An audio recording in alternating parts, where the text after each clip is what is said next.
चलिए स्टार्ट करते हैं पार्ट टू अपना। हम लोग महमूद गजनवी तक पहुंच गए थे ना। चलिए तो आज स्टार्ट करते हैं महमूद गजनवी से। कल कहां तक पढ़ लिया था? अगर एक रिकैप मारे तो हम 632 एडी शुरू किए थे, ठीक है 632 एडी। उसके बाद 636 एडी में क्या हुआ था? पहली बार खलीफा का पद आया था। खलीफा के बाद क्या हुआ था? उसके बाद हम लोग 711 पढ़े। 711 में क्या हुआ था? Very good.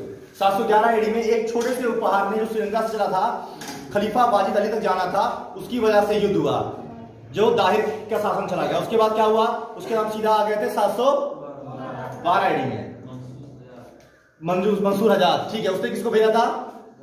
मोहम्मद बिन कासिम को भेजा। मोहम्मद बिन कासिम युद्ध जीता। युद्ध जीत के वापस जाने पे उसको सजा मिली, उसकी मृत्यु हो गई। उसके बाद हम आ गए 977 में, ठीक है 62-77 में आ गए। वहां क्या हुआ? तुर्क में बैठे हुए गवर्नर जनरल यानी गुलाम को समझ में आया कि मेरा यहाँ कुछ स्कोप नहीं है, मैं आगे बढ़ता हूँ। वो आगे बढ़ के कहाँ आया? अफगानिस्तान में आया। अफगानिस्तान में अलबगीर ने क्या शासन डाला? तुर्क साम्राज्य डाला। अलबगीर की मृत्यु के बाद उसकी पुत्री से शादी होती है, और शादी होने के बाद कौन आता है? सुबुद्दीन। इसी सुबुद्दीन का पुत्र है मोहम्मद, ठीक है। चलो तब आज स्टार्ट करते हैं हम लोग गजनवी से, ठीक है। चलिए अब हम देखेंगे गजनवी के कौन कौन से प्रमुख युद्ध है। वैसे तो गजनवी ने कुल 17 आक्रमण किए हैं भारत पे, ठीक।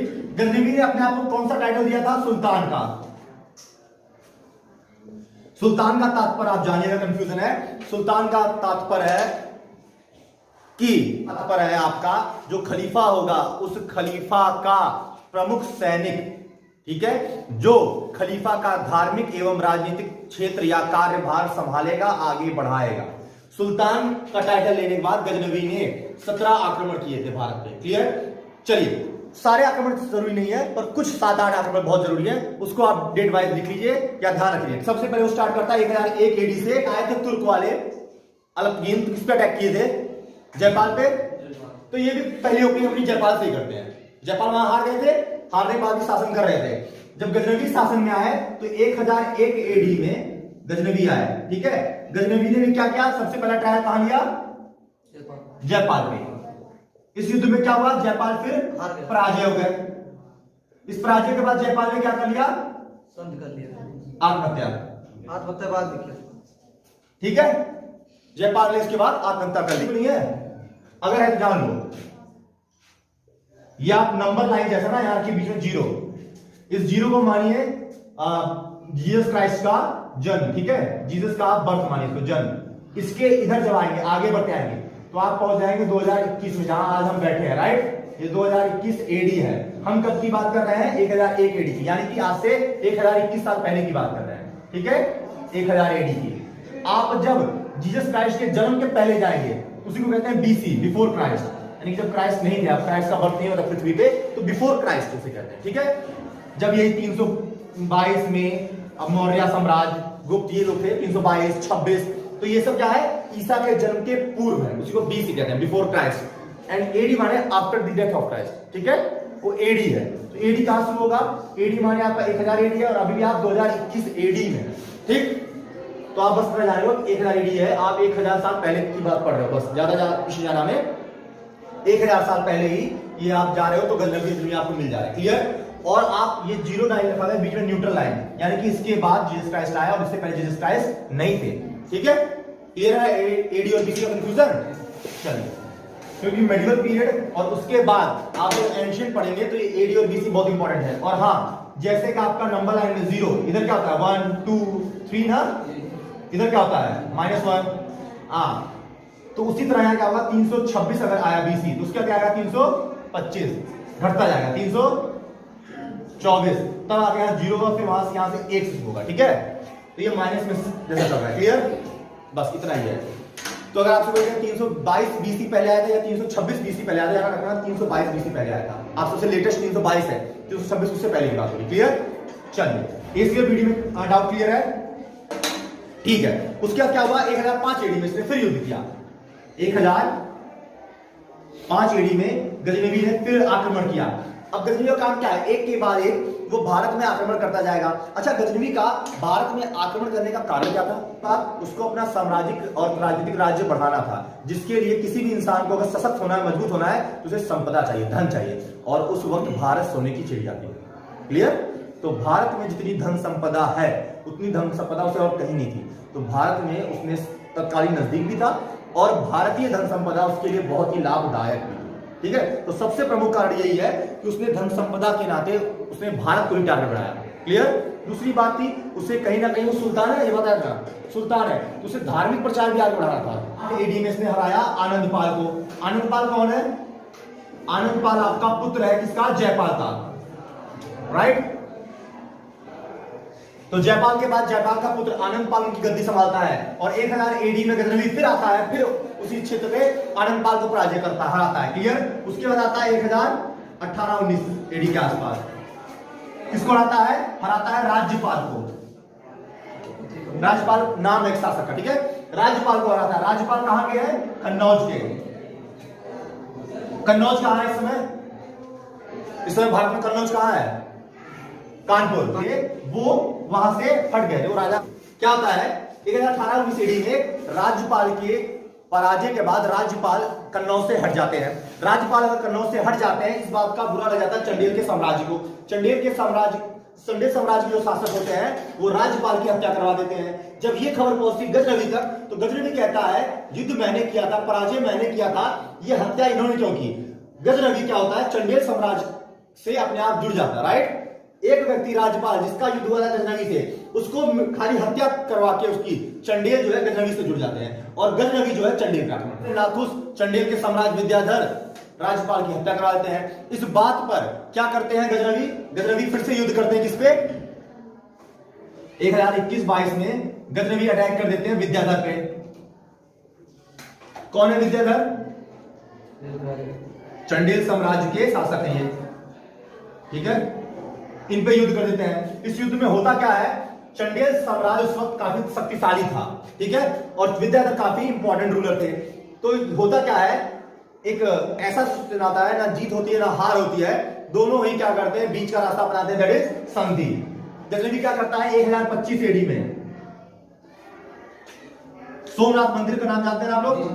सोमनाथ मंदिर पे आक्रमण करता है, युद्ध आक्रमण करता है। मंदिर पे कोई खास सेना तो होती नहीं है, तो उसने बस समझो आप मंदिर पे वो लूटता है, लूट करने जाता है। ठीक है, सोमनाथ मंदिर को लूट के जब वो वापस जा रहा था अफगानिस्तान, ठीक है, तो बीच में क्या मिल जाता है उसे, एरिया आता है, और इस एरिया में रह लोग, ये जाट लोग ये लूटा हुआ सामान वापस लूट लेते हैं। ठीक, इस वजह से क्या करता है गजनवी 1027 में जाटों पे अटैक करवा देता है, जाटों पर आक्रमण करवा देता है और यहां जाट हार जाते हैं। सोमनाथ मंदिर कहां है? गुजरात में। कौन सा तट पड़ता है वो? सौराष्ट्र तट, सौराष्ट्र है। ठीक है, तो देखिए आप इतिहास पढ़ रहे हो, इतिहास में अब देखो पढ़ने का तरीका चाहिए। आप इतिहास पढ़ रहे हैं, इतिहास पढ़ते पढ़ते करंट अफेयर्स में पढ़ा आपने कि सोमनाथ मंदिर पे इस बार कुछ ऐसा करने का योजना। मान लीजिए क्वेश्चन क्या पूछ लेगा हिस्ट्री का कि सोमनाथ मंदिर पे सबसे पहली बार आक्रमण किसने करवाया था, किस सन में करवाया था, हिस्ट्री क्वेश्चन होगा। हिस्ट्री पढ़े हुए तो करंट अफेयर्स समझ आएगा। उसके बाद दूसरा भूगोल का क्वेश्चन क्या होगा, बताइए सोमनाथ मंदिर किस तट पर स्थित है? सौराष्ट्र तट पे। तो आप जब भी पढ़ेंगे इसी प्रकार से, जो मृत्यु हो जाती है उसके बाद गजनवी का जितना भी साम्राज्य इसने फैलाया था वो सभी साम्राज्य इनकी मृत्यु के बाद क्या होता है, वो छोटे छोटे टुकड़ों में बढ़ जाता है। क्लियर, वो अलग हो जाते हैं। और गजनवी साम्राज्य का एक आखिरी शासक होता है बहराम शाह। ठीक है, ये बस नाम याद रखिए। अगर कहीं पूछा कि गजनवी के बाद कौन सा अंतिम शासक था, तो बहराम शाह का इस साम्राज्य का। क्लियर, इसके बाद इनका शासन हो जाता है खत्म। इनका साम्राज्य खत्म होते ही कौन आ गया पिक्चर में? मोहम्मद। कहां से आ रहे हैं, कौन है, पहले इनका परिचय बताइए। मोहम्मद गोरी जो है ये गौर साम्राज्य के हैं। ये गौर साम्राज्य कहां है, किस जगह पे? अफगानिस्तान में ही है।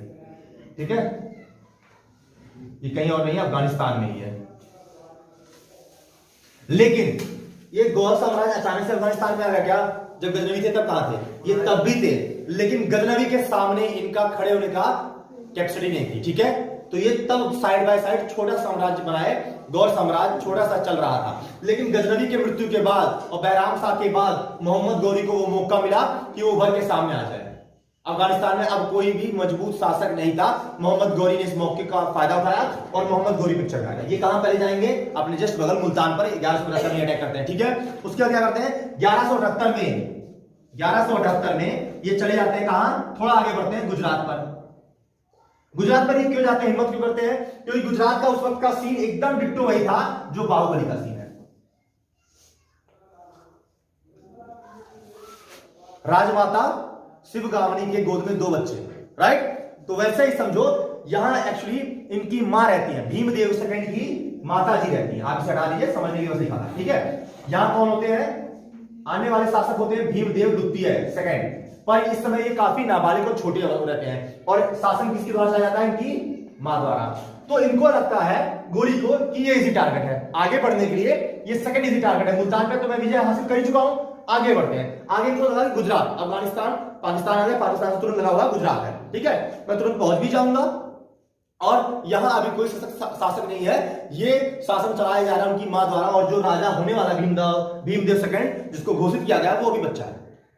तो ये यहां पहुंचते हैं, परंतु होता क्या है? भूगोल और किस्मत दोनों ही गोरी का साथ नहीं देता है। ऐसे रफली बना रहा हूं। ये रहा आपका राजस्थान, ठीक है, राजस्थान, गुजरात, यहां दिल्ली पड़ जाएगा। और हमने पढ़ा था यही अरावली रेंज है, पहाड़ियां ना, अरावली श्रृंखला, ठीक है। ये श्रृंखला ये पहाड़ियों की वजह से क्या हुआ? ऊंचा खाला गड्ढा और पहाड़ियां क्षेत्र है। ये मुल्तान से तो आ जा रहे हैं, मुल्तान से यहां तक सीधे आ गए, लेकिन यहां के अरावली श्रृंखला और यहां की भौगोलिक स्थिति की वजह से ये समझ नहीं पाए और यहां गौरी हार जाता है। तो मुल्तान में विजय प्राप्त होती है। सर्वप्रथम पहली बार मोहम्मद गौरी भारतीय किस आक्रमण में हारा था? गुजरात में 1178 में। शासक किस कौन था? भीमदेव द्वितीय। समझ आ गया? हारा क्यों था? ये थी भौगोलिक स्थिति उसकी। वो जहां आ रहा था उस क्षेत्र से वो वाकिफ नहीं था, जिस क्षेत्र पे वो आक्रमण करने आ रहा था उस क्षेत्र की उसे जानकारी नहीं थी। और गुजरात वहीं के निवासी थे, उन्हें उस क्षेत्र से चप्पा चप्पा पता था, ठीक है। इस वजह से मोहम्मद गौरी का यहां पराजय हो जाता है और वो फिर वापस। द्वितीय की माता का नाम या मां का नाम था नायिका देवी। 1181 इन दोनों एडी को एक साथ देखिए, 2 अलग अलग जहां मोहम्मद गौरी द्वारा ही अटैक किया जाता है और दोनों ही जगह गौरी द्वारा विजय प्राप्त की जाती है। ये 2 जगह कौन सी होती है? पहला दूसरा, एक होता है पेशावर, एक होता है लाहौर। पेशावर और लाहौर कहां है दोनों जगह? प्रेजेंट पाकिस्तान। देखो थोड़ा प्लेस पता रहेगा तो आपके दिमाग में फिगर आएगा, आप क्लियर हो जाओगे, ठीक है।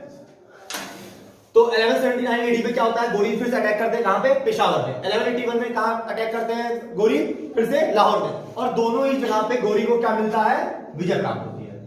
दोनों ही जहां वो सफल रहते हैं अपने आक्रमण में, क्लियर। उसके बाद ये कहा जाते हैं, या जाती है आप 1189, ठीक है, 1189 एडी में। अब ये क्या करते हैं? पंजाब में। पर यहां भटिंडा नहीं मिलेगा आपको, मिलेगा तबर हिंद नाम। मैं भटिंडा बता दे रहा हूं। 1189 एडी में कहां अटैक करते हैं? तबर हिंद। तबर हिंद माने आपका भटिंडा, ठीक है। तब इसका नाम तबर हिंद था। जब इन्होंने अटैक किया था, जीत जाते हैं। ये जीत तो जाते हैं पर ये तबर हिंद पे अटैक करने से किसे चैलेंज कर दे रहे हैं? ये चैलेंज कर दे रहे हैं अजमेर के सबसे शक्तिशाली और सबसे शक्तिशाली शासक पृथ्वीराज चौहान। चौहान अपनी सेना लेके आगे बढ़ते हैं और इधर ये तबर हिंद भटिंडा में गौरी बैठा हुआ है। दोनों कहां मिलते हैं? तराई वाले क्षेत्र में, वहीं बीचों बीच, ठीक है। तराई का क्षेत्र है, उसे तराई कहते हैं, माने कीचड़ जैसा क्षेत्र, ठीक है। तराई के क्षेत्र मिलते हैं और प्रथम युद्ध होने से पहले दुनिया का पृष्ठभूमि समझ लेते हैं। भारतीय इतिहास बदलने वाला है, उसकी क्लियर पृष्ठभूमि समझ लो।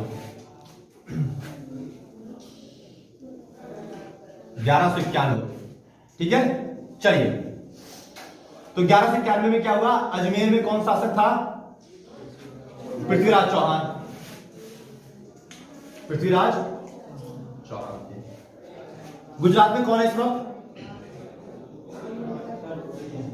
भीमदेव द्वितीय। कन्नौज में कौन है इस वक्त?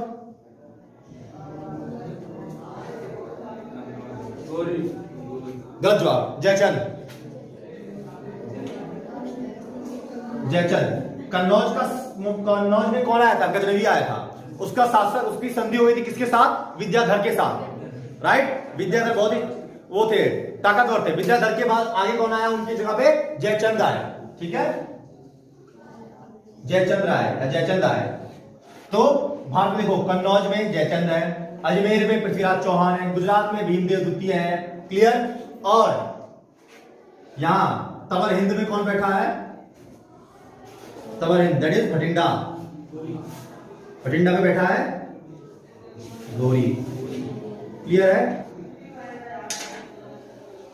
जयचंद की पुत्री थी, उसका स्वयंवर हुआ, स्वयंवर में पृथ्वीराज चौहान पुत्री को उठा के ले आते हैं। इस बात से जयचंद राज खुश रहते हैं। जयचंद का सीधा आक्रमण करने का पृथ्वीराज चौहान पे कोई साक्ष्य नहीं रहता है। वो चाहते नहीं कि मैं सीधा अटैक करूं, क्योंकि पृथ्वीराज चौहान अजमेर जैसे छोटे साम्राज्य का शासक भले था पर काफी ताकतवर था। उस समय कन्नौज काफी बड़ा शासन माना जाता, राज्य माना जाता था। कन्नौज माने समझो पूरा भारतवर्ष, क्योंकि सारा व्यापार उधर बंगाल की खाड़ी या तट से लेके बंगाल से लेके इधर गुजरात तक बीचों बीच कन्नौज कानपुरा था, और वही एक रास्ता था। जो आएगा जाएगा वो सब कुछ टोल टैक्स देता हुआ जाता हुआ कस्टम ड्यूटी पे करते हुए जाएगा। कन्नौज काफी समृद्ध था, कृषि के मामले से भी, खनिज के मामले में कन्नौज बहुत ही समृद्ध था। तो कन्नौज काफी समृद्ध शासन था, और कन्नौज का राजा जयचंद सबसे बड़ा शासन माना था भारत में। इसके बावजूद भी पृथ्वीराज चौहान अपनी कैपेबिलिटी से ही पृथ्वीराज चौहान ने काफी नाम और क्षेत्र पाया था। तो पृथ्वीराज चौहान जो कि अजमेर के थे, अजमेर काफी छोटा और पहाड़ क्षेत्र पे एक शासन है, आप राजस्थान में जाएंगे, फिर भी इनका नाम काफी था।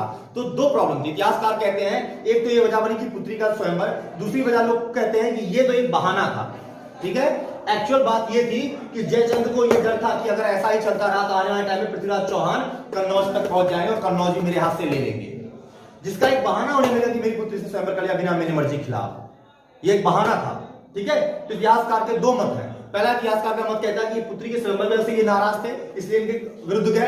दूसरा मत ये कहता है पृथ्वीराज चौहान की बढ़ती शक्ति को देख के जयचंद को ये अंदेशा हो गया था कल को शायद ये कन्नौज तक पहुंच जाए और मेरे हाथ से मेरा कन्नौज चला जाए। इसलिए क्या किया जयचंद ने युद्ध में, बाद में, इसीलिए ये हार गए, वरना ये हारते नहीं थे। ठीक है, अब इस तराइन के युद्ध को हम लोग कल शुरू करेंगे। आप जानिए 1191 में भारत में आसपास हो क्या रहा है। यहां तवर हिंद में या भटिंडा में गौरी बैठे हैं, अजमेर में पृथ्वीराज चौहान बैठे हैं जो कि चल चुके हैं दिल्ली की ओर, राइट। इन्होंने कूच कर दिया है, यही मध्यांतराल इंटरवल करेंगे हम लोग। ठीक है, ये दिल्ली की तरफ चल चुके हैं, क्लियर। यहां गुजरात में भीमदेव बैठे हैं, रास्ते में यहां कन्नौज में जयचंद बैठे हैं। ठीक है, अब इस पिक्चर का नेक्स्ट पार्ट क्या होगा, कैसे युद्ध होगा, वो कल देंगे। ठीक है, चलिए, थैंक यू।